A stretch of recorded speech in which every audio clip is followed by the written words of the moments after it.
নমস্কাৰ বন্ধু বান্ধৱীসকল সকলোকে স্বাগতম জনাইছোঁ আপোনালোকৰ মৰমৰ চেনেল এক্সাম ইণ্ডিয়া আছামলৈ। তো আশা কৰোঁ সকলোৱে ভালে কুশলে আছে। তো আজি নতুন এটা ইনফৰমেশ্যন বা নতুন এটা ভিডিঅ' আজি প্ৰস্তুত কৰিছোঁ আপোনালোকৰ বাবে। থাম্বনেইল চাই আপোনালোকে নিশ্চয়কৈ গমেই পাইছে যে টপিকটো কি হ'ব পাৰে। তো টপিকটো হ'ল আমাৰ টেট কাম ৰিক্ৰুটমেণ্ট, অসমৰ টেট কাম ৰিক্ৰুটমেণ্ট। এই পৰীক্ষাটোৰ সম্পৰ্কত আপোনালোকক আজি কিছু তথ্য অৱগত কৰিম আৰু আশা কৰোঁ সেই তথ্যখিনিয়ে আপোনালোকক কিছু সকাহ দিব বা আপোনালোকৰো এই যিটো প্ৰিপাৰেশ্যন চলি আছে সেই প্ৰিপাৰেশ্যনটোৰ ক্ষেত্ৰত কিছু পৰিমাণলৈ সহযোগিতা কৰিব বুলি ভাবোঁ। তো প্ৰথম কথাটো হ'ল যে এই টেট কাম ৰিক্ৰুটমেণ্ট সম্পৰ্কত যে আমাৰ BTRৰ টেট কাম ৰিক্ৰুটমেণ্টটো হৈও গ'ল আৰু লগতে এতিয়া আমাৰ অসমৰ টেট কাম ৰিক্ৰুটমেণ্টটো অনুষ্ঠিত হ'ব। তো কেতিয়া অনুষ্ঠিত হ'ব, কি পঢ়িম, কেনেদৰে চাম, বিভিন্ন ধৰণৰ কৰ্চেছ লঞ্চ হৈছে, বহুত ইউটিউব চেনেল হওক বা বিভিন্ন ধৰণৰ কোচিং চেণ্টাৰত বহুত মেটেৰিয়েলছ, ফ্ৰী মেটেৰিয়েলছ হওক বা পেইড মেটেৰিয়েলছ হওক বা 100 টকীয়া 250 টকীয়া বিভিন্ন ধৰণৰ কৰ্চ লঞ্চ হৈছে। তো এতিয়া আমি সেই কৰ্চসমূহ কিমান আমি যুক্তিসংগতভাৱে বা কিমান আমি ৰিলায়েবলি আমি সেই তথ্য আমি গ্ৰহণ কৰিম বা সেই তথ্যখিনিৰ ওপৰত ভিত্তি কৰি আমি পৰীক্ষাটো কেনেকৈ বহিম, তো সেই ওপৰত কিছু তথ্য আমি আপোনালোকৰ ওচৰত দাঙি ধৰিব খুজিছোঁ। আৰু এই যি ক্লাছবিলাক দি আছে বিভিন্ন ধৰণৰ মাধ্যমে, সেই ক্লাছবিলাকনো কিমান ভেলুৱেবল হয় বা আপোনালোকৰ পৰীক্ষা এটাৰ বাবে কিমান যোগ্যতাপূৰ্ণ হ'ব আৰু ইয়াৰ ফলত আপোনালোকৰ লাভ হ'ব নে বেয়া হ'ব নে আপুনি চেল্ফ ষ্টাডি কৰাটো ভাল হ'ব, এই বিষয়ে কিছু তথ্য অৱগত কৰিম। তো ইয়াৰ লগতে আৰু এটা কথা, এই টপিকটোৰ পৰা অলপ বাহিৰত গৈ মই আৰু এটা কথা আপোনালোকক জনাব পাই সুখী হৈছোঁ যে আগন্তুক পৰৱৰ্তী সময়ত যিটো নতুনকৈ আপোনালোকৰ সন্মুখত এটা ভিডিঅ' লৈ আহিম মই, আৰু সেই ভিডিঅ'টো এগৰাকী প্ৰশাসনিক বিষয়াৰ ওপৰত এটা চমু ইণ্টাৰভিউ টাইপত তো আপোনালোকৰ সন্মুখত দাঙি ধৰিম। যিহেতু আহি আছে APSC 2025 মাৰ্চত, আৰু এতিয়া যিহেতু 2024ৰ যি APSC পৰীক্ষা, এই পৰীক্ষাসমূহ হৈ গ'ল, তো ইয়াৰো ৰিজাল্ট হয়তো দিব। তো এতিয়া সেইকাৰণে যিহেতু আগন্তুক আৰু APSCৰ কাৰণে আপোনালোকে হয়তো প্ৰিপাৰেশ্যন কৰি আছে বহুতে ইয়াৰ মাজতে, তো সেইবাবে এগৰাকী প্ৰশাসনিক বিষয়াক এই মঞ্চত আনিম বুলি ভাবিছোঁ। তো তেওঁ কিছু কথা অৱগত কৰিব আৰু লগতে তেওঁ কিছুমান, মই তেওঁলোক কথা পাতি অলপ কিছু গমো পাইছোঁ যে তেওঁ কিছুমান ইনিচিয়েটিভ ল'ব খোজে আপোনালোকৰ ষ্টুডেণ্টখিনিৰ বাবে, আৰু তেওঁ লগতে কিছু তথ্য আপোনালোকক অৱগত কৰিব কেনেদৰে পঢ়িব লাগে, তেওঁ কেনেদৰে সফলতা লাভ কৰিলে। আৰু আপোনালোকে জানেই বৰ্তমান চিভিল ছাৰ্ভিচৰ এটা অসমত পৰিৱেশ গঢ়ি উঠিছে, আৰু তাৰ লগতে কিন্তু যেতিয়া এনেকুৱা ধৰণৰ পৰিৱেশ এটা গঢ়ি উঠে প্ৰতিযোগিতামূলক পৰীক্ষাৰ ওপৰত, তেতিয়াই কিন্তু আমাৰ যিসমূহ চেণ্টাৰসমূহ আছে বা আমাৰ যিবিলাক কোচিং ক্লাছ আছে, সকলোৱে কিন্তু তেওঁলোকো এটা হাই ৰেঞ্জৰ ফি ষ্ট্ৰাকচাৰ লৈ আপোনালোকৰ সন্মুখত হাজিৰ হয়। তো তাৰ ফলত দুখীয়া ল'ৰা ছোৱালীখিনিয়ে সেই কৰ্চটো কিনিব নোৱাৰা হৈ যায়। তাৰ ফলত তেওঁলোকে নিজে চেল্ফ ষ্টাডি কৰে কিছুমানে, বা তাৰ ফলত কিছুমানৰ কি হয় যে কেনেকৈ দিম, ইমান টকা ফিজ কি কৰিম, তো এনেকুৱা বিভিন্ন এটা দমজাত পৰি যায়। তো সেই গতিকে আমাৰ যিগৰাকী অতিথি আহিব, ছাৰ বুলি কৈছোঁ তেওঁ, আৰু ছাৰে এটা ধুনীয়া সুন্দৰ আপোনালোকৰ বাবে এটা খবৰ এটা লৈ আহিব, আৰু সেই ভিডিঅ'টো চাবলৈ আপোনালোকে চেনেলটো ছাবস্ক্ৰাইব কৰি থৈ দিব আৰু লগতে বেল আইকনটো দবাই থৈ দিব, যাতে সেই ভিডিঅ'টোৰ নটিফিকেশ্যনটো আপোনালোকে লাভ কৰে। আৰু মই এটা হিণ্টছ দি ধৰিছোঁ সৰুকৈ যে তেওঁ সদায় আপোনালোকৰ এই পঢ়া ব্যৱস্থাটোৰ ক্ষেত্ৰত, যিহেতু মই আপোনালোকক ফ্ৰী এডুকেশ্যন দিব চেষ্টা কৰোঁ, আগন্তুক পৰ্যায়তো যদি মই কিছুমান কৰ্চ লৈ আহোঁ তাৰ কোনো ধৰণৰ পইচা নাথাকে, আৰু জানে আপোনালোকে যে মই কোনো ধৰণৰ পইচা লোৱা কৰ্চ আপোনালোকৰ সন্মুখত লঞ্চ কৰা নাই। গতিকে ঠিক তেনেদৰে যিগৰাকী অতিথি আহিব, তেওঁ এটা ভিজন আছে তেওঁৰো, যে তেওঁ এই চিভিল ছাৰ্ভিচৰ যিসমূহ পৰীক্ষা, এই পৰীক্ষাসমূহ কাৰণে প্ৰস্তুতি কৰাৰ ক্ষেত্ৰত তেওঁ নিজে যেনেদৰে চেল্ফ ষ্টাডি হওক বা তেওঁ যেনেদৰে পঢ়িছিল বা তেওঁ যিখিনি তথ্য মেটেৰিয়েল যিখিনি যুগুত কৰিছিল, সেইখিনিৰ ওপৰত বেছ কৰি বা তেওঁৰ আৰু এক্সপিৰিয়েঞ্চৰ ওপৰত বেছ কৰি তেওঁ আপোনালোকক সন্মুখতো এনেদৰে ফ্ৰী মাধ্যমত তেওঁ শিকাব খোজে, আৰু যাতে সকলোৰে লাভ হয়। একেবাৰে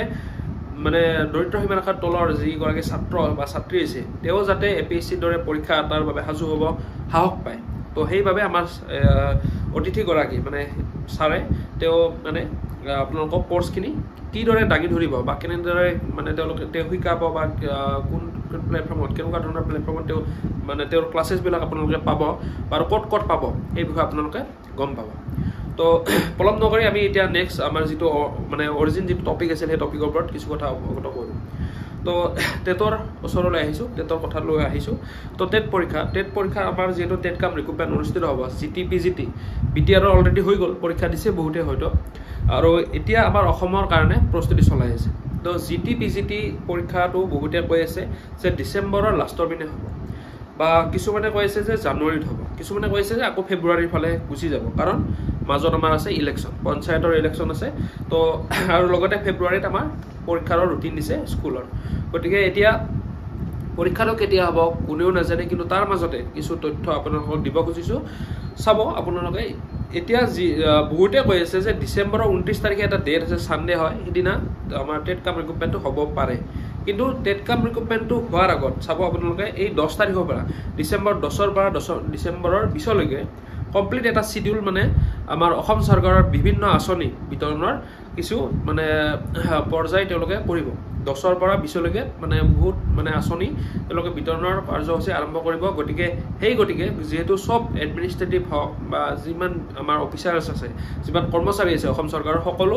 এই 10 তাৰিখৰ পৰা 10 ডিচেম্বৰৰ পৰা 20 ডিচেম্বৰলৈকে এই 10 দিন তেওঁলোক এইটো কামত বিজি হৈ থাকিব। গতিকে চাওক, 20 তাৰিখৰ পিছত আকৌ আমাৰ 29 তাৰিখে পৰীক্ষা হ'ব বুলি আপোনালোক সকলোৱে ধৰক শুনিছে কথাটো, মানে বিভিন্ন গ্ৰুপ হওক বা আন মাধ্যমত, অফিচিয়েলি নহয় আনঅফিচিয়েলি। তো চাওক, যেতিয়া এটা পৰীক্ষা অনুষ্ঠিত কৰে মানে অসম চৰকাৰে, তেতিয়া আমাৰ ষ্টেট লেভেলৰ এক্সামসমূহ, তেতিয়া কিন্তু আমাৰ যিবিলাক যিবিলাক ডিষ্ট্ৰিক্টত হয় পৰীক্ষাসমূহ, সেই ডিষ্ট্ৰিক্টবিলাকৰ যি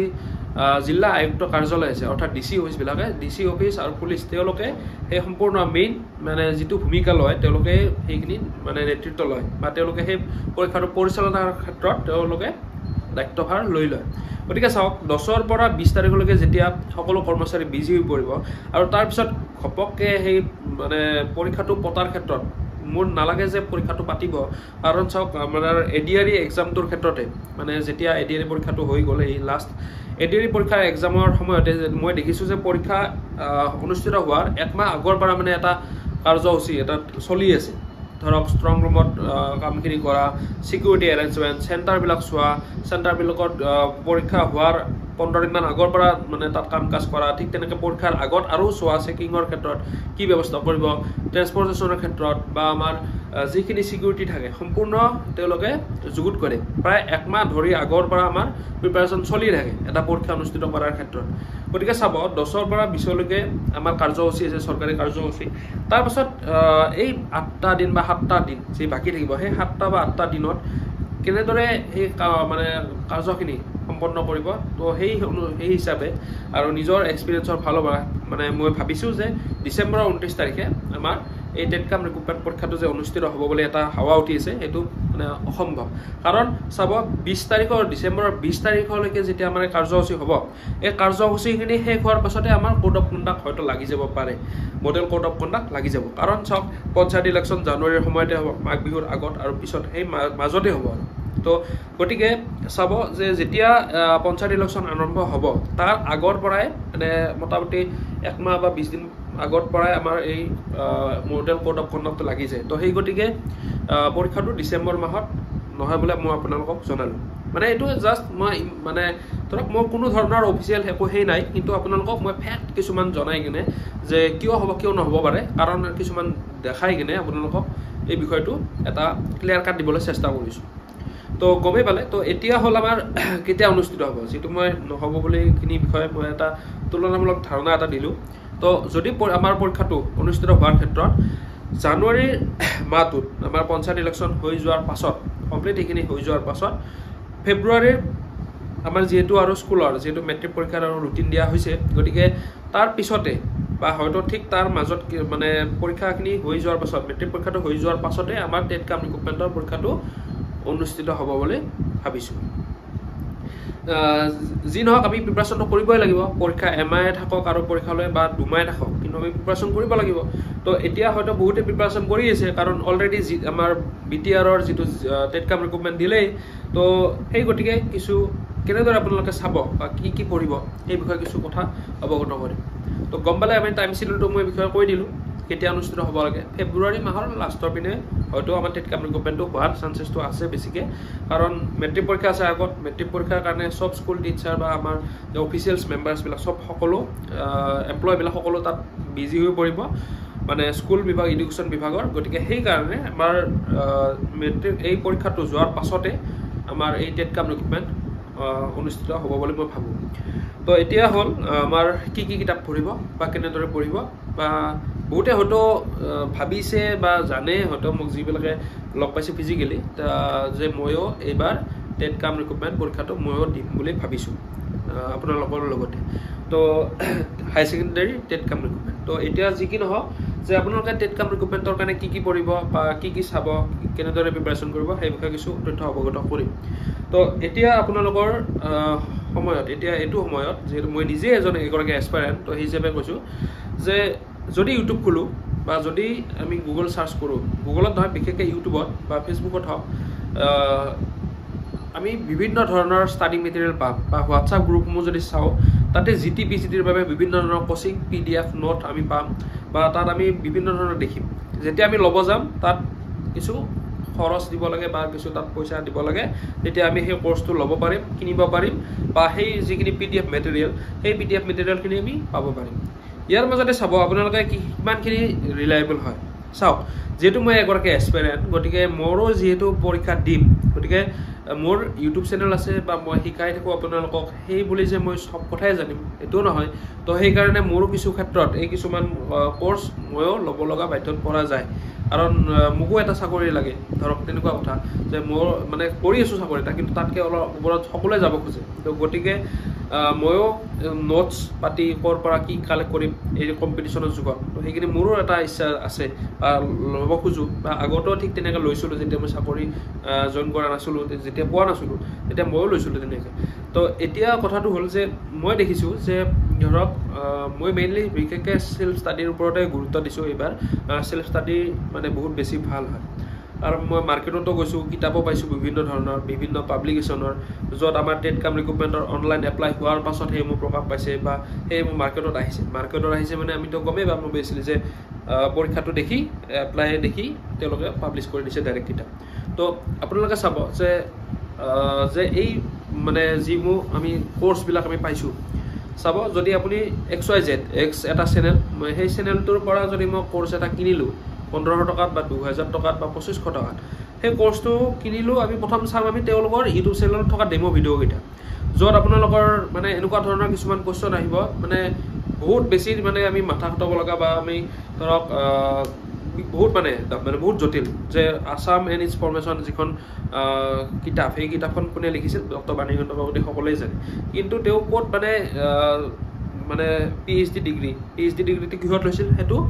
কিহত লৈছিল আপোনালোকে সেইটো যদি সুধে বা কোনখন ইউনিভাৰ্চিটিৰ পৰা তেওঁ সেই মানে সেই ডিগ্ৰীটো তেওঁ মানে পাইছিল এই বিষয়ে যদি সোধা যায় হয়তো বহুতে ইয়াৰ মোৰ ভিডিঅ' চোৱা বহুতে হয়তো নাজানিব তো সেই বিষয়ে যদি আপুনি কোনোবা এটা চেনেলৰ ডেমো ক্লাছত যদি সেইটো বিষয় পাই যায় কলিকতা ইউনিভাৰ্চিটি হওক বা ফিজিক্সত বা এই বিষয়ে যদি আপুনি পাই যায় তেতিয়া আপুনি লগালগ মানে ভাবিব যে এই ছাৰজনে বহুত ভাল শিকাইছে বা এই বাইদেউগৰাকীয়ে ভাল শিকাইছে তো তেওঁৰ কোৰ্ছটো ল'ব পাৰে পটকৈ আপুনি কোৰ্ছটো কিনি লৈ কেনে আপুনি কি হ'ব যে 2-3 দিন গৈ আপুনি ক্লাছেছখিনি ভালে পাইছে যি ইউটিউবত দেখিছিল তেনেকুৱা ধৰণৰে আপুনি হাৰ্ড কুৱেশ্যন কিছুমান দেখিছে নেক্সট 4-5 দিন পাছত দেখিব কুৱেশ্যনসমূহ শৰাইঘাটৰণ কেতিয়া হৈছিল বা বুঢ়া ৰজা বুলি কাক কোৱা হয় বা মামৰে ধৰা তৰোৱালখন কোনে লিখিছিল কিতাপখন বা আমাৰ প্ৰথম আমাৰ সাহিত্য একাডেমি এৱাৰ্ড পোৱা বুকখনৰ নাম এনেকুৱা ধৰণৰ কিছুমান কুৱেশ্যন দেখা পাব য'ত আপুনি ভাবিছিল যে একদম ভিতৰত সোমাই গৈ কুৱেশ্যন পাম আৰু তাৰ মাজতে আৰু এটা ফেক্টছ কওঁ য'ত আপুনি ধৰক শৰাইঘাটৰ যুদ্ধ কেতিয়া হৈছিল 1671 বুলি আপোনালোকে জানে কিন্তু হয়তো তাত লেখা থাকিব 1672 75 আৰু ক'ৰবাত যদি চাই আপুনি 78 এনেকৈ থাকে 1678 1672 1675 এনেকৈ বিভিন্ন ধৰণৰ ডিজিট আপুনি পাব তাৰ ফলত আপুনি ব্ৰেইন আৰু অলপ মানে কি হ'ব ডিষ্ট্ৰাক্ট হৈ যাব মানে বস্তুখিনি কি চাব কি নাচাব এটা দমজত পৰি যায় না মানে যেতিয়া পৰীক্ষাত বহিব তেতিয়া আপুনি 3টা যদি ক্লাছ লৈ আছে 3টাৰে আপুনি ডিজিট দেখা পাব কোনটো মাৰিম অপশ্যন নিগেটিভ আছে এবাৰ বিভিন্ন বিৰাট এটা জটিল সমস্যা ঠিক তেনেকৈ আছামিজ পিপলখিনিতো আমি বাৰু কিতাপত হওক বা কিবা পৰা আমি সোৰ্স পঢ়ি আমি সেইখিনি বস্তুৰ ভুল শুদ্ধটো বিচাৰ কৰিব পাৰোঁ কিন্তু যদি আমি CDP চাইল্ড ডেভেলপমেন্ট এণ্ড পেডাগজিৰ ক্ষেত্ৰত যদি আমি ক'ব যাওঁ তাত যদি ধৰক আমাৰ এটো আমাৰ ম্যাক্সিমাম টিচিংৰ কথা যদি আমি ক'বলৈ যাওঁ য'ত আমাৰ ম্যাক্সিমাম আৰু টিচিংৰ যিকিটা আছে ডেফিনিট টু ইনডিফিনিট বা আমাৰ কি সিম্পল টু কমপ্লেক্স এইবিলাক যিবিলাক আছে এই মোৰ তাত আপুনি ম্যাক্সিমাম গিটাৰ আপুনি দেখা পাব কোনবা এটা চেনেলত পাব যে আপুনি complex to simple general specific to general ঠাইত জেনারেল টু স্পেসিফিক তো বহুত তাৰমানে এটা কি কৰি দিয়ে এটা মানে পাজুলত ৰাখি দিয়ে তো তাৰ ফলত আপুনি পৰীক্ষাত যদি দেখা পায় যে পৰীক্ষাত আহিছে যে ম্যাক্সিমাম টিচিং ইয়াৰে কোনটো নহয় তাত যদি আপোনাৰ দিয়া আছে ডেফিনিট টু ইনডিফিনিট তাৰপিছত সিম্পল টু কমপ্লেক্স তাৰপিছত আৰু হোল টু পাৰ্ট তাৰপিছত দিয়া আছে যে জেনাৰেল টু স্পেসিফিক এনেকৈ দিয়া আছে আৰু লগতে স্পেসিফিক টু জেনাৰেল এনেকৈ দিয়া আছে তো আপুনি ক'বাত দেখিছে যে general to specific to maximum teaching ক'বাত দেখিছে specific to general to maximum teaching এটা কোনটো বহাব তো এনেকুৱা ধৰণৰ বহুত মানে পাজুল লাগিছে মানে কোৱেশ্চনবোৰ তো বিশেষকৈ CDP নিগেটিভ মাৰ্ক খোৱাৰ চান্সেছটো বহুত বেছি আছে কাৰণ কিয় এনেও CDP টো মানে আমাৰ এনেও ক'ব নোৱাৰি মানে সাগৰৰ মাজত থকা হান নিচিনা কথা কোনফালে ডাইৰেকশ্যন গমে নাপায় তো ঠিক তেনেকৈ CDPৰ ক্ষেত্ৰত এনেকুৱা ধৰণৰ যদি ভুল তথ্যসমূহ যদি আমি দেখা পাওঁ বা পাওঁ যদি বেলেগৰ ওপৰত ডিপেণ্ড হৈ কেনে যদি আমি পঢ়োঁ তেতিয়া কিন্তু আমি অবভিয়াছলি আমি মানে এটা নিগেটিভ স্ক'ৰ পাম বুলি মই ভাবোঁ তো গতিকে বেষ্ট এটা ওয়ে হ'ল যে আমি যিসমূহ কিতাপ আমি আগতে পঢ়ি আহিছোঁ যিসমূহৰ ফলত আমি BEd ডিগ্ৰীটো হাসিল কৰিছোঁ বা যাৰ ফলত আমি টেট পৰীক্ষাটো আজি দিম তো সেইসমূহ কিতাপ আমি থৰলি পঢ়াটো বিশেষভাৱে ইম্পৰ্টেণ্ট হয় কাৰণ BTR যদি টেট দিছে বা কোৱেশ্চন পেপাৰ চাইছে তাত আপুনি চাব ফিলচফিৰ ওপৰত বিশেষকৈ বেছিকৈ কোৱেশ্চন আহিছে যিটো ফিলচফিৰ ওপৰত ইমান বেছি সিলেবাস আমাৰ আসাম টেট কাম ৰিক্ৰুটমেণ্টত মানে CDP যিটো সিলেবাস তাত ইমান নাই বুলি ক'ব পাৰি কিন্তু তাত আপোনাৰ BTR টেটত কিন্তু ফিলচফিৰ ওপৰত দৰ্শনৰ ওপৰত বহুতখিনি কোৱেশ্চন আহি গৈছে তো সেইখিনি যদি বিষয়বস্তু আপুনি যদি জানিব খোজে আপুনি চাব সেইকেইটা কোৱেশ্চন আপুনি ইউটিউবৰ ভিডিঅ'ত বা ক'ৰবাত বা আমাৰ কোচিং চেণ্টাৰৰ ক্লাছসমূহত তাৰে কেইটামান ফিলচফিৰ ফাদাৰ কোন কি কথা ভাগ কেইটা এই বিষয়ে আপুনি পাব কিন্তু তাৰ জটিলত যিবিলাক আছে একাডেমিক ৰিলেটেড এটা কোৱেশ্চন এটা আছিল ঠিক তেনেকৈ আৰু কেইটামান কোৱেশ্চন আছিল সেই কোৱেশ্চনসমূহ কিন্তু আপুনি নাপাব বিচাৰি কিন্তু সেই কোৱেশ্চনসমূহ আপুনি যি কিতাপ পঢ়ি আহিছে তাত হয়তো ইউনিটটো বহুত মানে কম পেজৰ ধৰক 30টা বা 35টা পেজ আছে এটা ইউনিটত তো সেই ইউনিটটোতে আপুনি সেই গোটেইখিনি কোৱেশ্চন পাব যদি সেই কোৱেশ্চনখিনি আপুনি কিতাপখনত চাই দিয়ে মানে আপুনি BEd কৰি অহা সেই কিতাপখনত যদি আপুনি পঢ়ি দিয়ে চাব যে আপুনি BTRৰ সেই CDPৰ পেপাৰখন মানে আপুনি ধুনীয়াকৈ সলভ কৰিব পাৰিছে তো তাৰ ফলত আপোনাৰ কোনো ধৰণৰ মানে ভুল হোৱাৰো চান্সেছ নাথাকে কাৰণ তেওঁলোকে যিয়ে মানে কোৱেশ্চন পেপাৰখন সেট আপ কৰে তেওঁগৰাকী হয়তো এনেকুৱা ধৰণৰ ডাইট কলেজৰে কোনোবা প্ৰফেচৰ হ'ব পাৰে বা কোনোবা মানে মানে এজন মানে গুণীগানী ব্যক্তি আৰু মানে এই প্ৰফেচৰ ৰিলেটেডে হ'ব তেওঁ যোনে সেইখন কাটে CDP বিষয়টো ইমান সকলোৱে কাটিব নোৱাৰে সেই বিষয়টো গতিকে তেওঁ এগৰাকী সেয়াৰ ওপৰত এটা মানে ভাল নলেজ থকা মানুহে এই প্ৰশ্নটো তেওঁ কাটিব গতিকে সেই হিচাপত তেওঁ যদি আপোনাৰ এনসাৰটো যদি চাব যায় তেতিয়াহ'লে তেওঁ গুগল সাৰ্চ নকৰে বা সেই কোচিং চেণ্টাৰৰ মোৰ ক্লাছেছবিলাক তেওঁ নাচায় তেওঁ চাব সেই কিতাপখন য'ৰ পৰা তেওঁ কাটিছিল গতিকে আমি মেইনলি সেই কিতাপসমূহে পঢ়া ভাল যিসমূহ কিতাপ আমি পঢ়ি আহিছোঁ আৰু যি আমি সেল্ফ ষ্টাডি আমি কৰিব পাৰোঁ সেইকাৰণে আপোনালোকে পাৰা পৰ্যন্ত এই কোৰ্চবিলাক লোৱাৰ ক্ষেত্ৰত মানে আপুনি নিজৰ ইচ্ছা নিজে ল'ব পাৰে নিজৰ কথা সেইটো লোৱা নোলোৱাৰ ক্ষেত্ৰত তাৰ ওপৰত মই আৰু ক'ব নাযাওঁ কিন্তু মই ভাবোঁ যে সেল্ফ ষ্টাডি বেষ্ট কাৰণ সেল্ফ ষ্টাডি নহ'লে মিছা কথা বৰ্তমান দিনত তো সেইকাৰণে CDPখিনি আপুনি তেনেদৰে চাব পাৰে নেক্সট আছামিজ পিপল আপুনি আছামিয়াৰ বুকখন চাব ভালকৈ আছামিয়াৰ বুকখন এনাফ হৈ যায় তাৰ কাৰণে আৰু লগতে আপুনি ইংলিছৰ কাৰণে আপুনি জেনেৰেল যিবিলাক গ্ৰামাৰ আছে সেই গ্ৰামাৰ বুকসমূহ চাব পাৰে বা আমাৰ যিসমূহ প্ৰিভিয়াছ ইয়াৰ যিসমূহ আমাৰ পৰীক্ষা হৈ গ'ল সেইসমূহত অহা কোৱেশ্চনসমূহ মানে বিশেষকৈ গ্ৰামাৰখিনি কেনেকুৱা ধৰণৰ আহিছে সেই পেটাৰ্ণৰ ওপৰত ফ'ল' বেছ কৰি আপুনি চাই দিব পাৰে তো এনেকুৱা ধৰণৰ মানে কথাখিনি থাকিল তো প্ৰিপাৰেশ্যনৰ ক্ষেত্ৰত যদি আপোনালোকে এতিয়া কি চাই আছে বা বহুতে হয়তো এতিয়া নতুনকৈ আৰু তেওঁ ষ্টাৰ্ট কৰিব পৰাৰ কাৰণে এপ্লাই কৰা হৈছে মাত্ৰ তো বহুতে পাজুলত আছিল বা বহুতে মোক সুধিও আছিল যে দাদা কেনেকৈ পঢ়িম আপুনি কেনেকৈ চাইছে কি কৰিছে তো সেইকাৰণে আপোনালোকক কৈ থৈ দিলোঁ যে বেছি ভিডিঅ' মই দিয়া নাই সেইকাৰণে কাৰণ আপোনালোকক পঢ়ক মই নিজে কৰ্মব্যস্ততাৰ মাজতো অলপ টাইম ওলাই চাই আছোঁ তো সেইকাৰণে মই আপোনালোকৰ সন্মুখত এই বিষয়ে ক'বলৈ ওলাই আহিলোঁ প্ৰথম মই ক'লো আজি টেট কাম ৰিক্ৰুটমেণ্ট অনুষ্ঠিত কেতিয়া হ'ব, কেতিয়া মানে ডেটটো হ'ব লাগে, তো সেই বিষয়ে কৈ দিলোঁ আপোনালোকক। নেক্সট আমাৰ যিটো APSC কণ্টেণ্টৰ ওপৰত, APSC কণ্টেণ্টৰ ওপৰত আমাৰ ছাৰে কি ক'ব আপোনালোকক সেই বিষয়ে আপোনালোকক জনালোঁ। ঠিক তেনেকৈ নেক্সট আপোনালোকক আজি জনালোঁ মই যে টেট কাম ৰিক্ৰুটমেণ্টৰ কাৰণে কেনেদৰে পঢ়িব, কি চাব, ক'ৰ পৰা আপোনালোকে দূৰত থাকক বা ক'ৰ পৰা সজাগ থাকক, সেইটো আপোনালোকক এটা এলাৰ্ট কৰি দিলোঁ। বা আপুনি এটা যিসকলে এতিয়ালৈকে নোট মেকিং বা প্ৰিপেৰেশ্যনৰ ক্ষেত্ৰত লাগি যোৱা নাই ভালকৈ, তেওঁলোকক উৎসাহ দিয়াৰ ক্ষেত্ৰত এই ভিডিঅ'টো প্ৰস্তুত কৰিলোঁ, যাতে এই আৰম্ভণিৰ সময়ত আপোনালোকৰ কোনো ধৰণৰ বেমেজালি হৈ কিনে আপোনাৰ এইমটোৰ পৰা বেলেগ চাইডে গুচি নাযায়। তো সেইকাৰণে তাকে জনালোঁ। এতিয়া আপোনালোকে জনাব যে আপোনালোকৰ পৰা এটাই থাকিল মানে কথা, কমেণ্ট বক্সত আপোনালোকে এইটো কথা জনাওক। এটলিষ্ট কমেণ্ট বহুতেই কৰিব, তো কমেণ্ট বক্সত আপোনালোকে এইটো কথা জনাওক যে APSC ভিডিঅ'টোৰ কাৰণে আপোনালোকে APSCৰ এই যিটো ইণ্টাৰভিউ বা APSCৰ ফ্ৰী কোৰ্চ, এই বিষয়ে আপোনালোকে ডিটেইলছত জানিবলৈ কিমানে আগ্ৰহী, আৰু আপুনি কোন ডিষ্ট্ৰিক্টৰ পৰা চাইছে এই বিষয়ে আপুনি কমেণ্ট কৰি জনাওক। আৰু লগতে আপোনালোকে কোনে BTR যিসকলে টেট দিছে, BTR টেট কোনে দিলে, আৰু আপোনালোকে এই আগন্তুক টেট কাম ৰিক্ৰুটমেণ্টটোত আপোনালোকে যোনে এপ্লাই কৰিছে আপোনালোকৰ বিভাগসমূহ কি কি, এই বিষয়ে আপোনালোকে কমেণ্ট কৰি জনাব। যে আপুনি যদি মেথছৰ হয় মেথছ বুলি লিখিব, বা আপুনি যদি ফিজিক্সৰ হয় ফিজিক্স বুলি লিখক, বা হিন্দীৰ হয় হিন্দী বুলি লিখক, ইংলিছ হয় ইংলিছ বুলি লিখক। তেনেকৈ আপুনি মানে কোনটো ছাবজেক্টৰ ওপৰত মানে বেছ কৰি আপুনি টেট কাম ৰিক্ৰুটমেণ্ট দিব গৈ আছে এই বিষয়ে কমেণ্ট কৰি জনাব। আৰু লগতে APSC বিশেষকৈ APSC পৰীক্ষাটো আপোনালোকৰ সকলোৰে এটা সপোন দিয়াৰ বাবে, তো সেই মানে টপিকটোৰ ওপৰত APSC যিটো ফ্ৰী ক্লাছ, সেই টপিকটোৰ ওপৰত আপোনালোকে কিমানে আগ্ৰহী, তো সেই বিষয়ে জনাব। কাৰণ সেই APSC যিটো টপিক, সেই টপিকটো কমপ্লিট মানে শিকাব আমাৰ যি মই ছাৰৰ লগত কথা পাতিছোঁ, তেওঁলোকে সেইখিনি শিকাব। আৰু তেওঁলোকে নিজে সফলতা লাভ কৰি কিনে আপোনালোকৰ সন্মুখত মানে আহিব খুজিছে, মানে এটা কোৰ্চ লৈ কিনে যিটো ফ্ৰী কণ্টেণ্ট হ'ব, সম্পূৰ্ণ ফ্ৰী।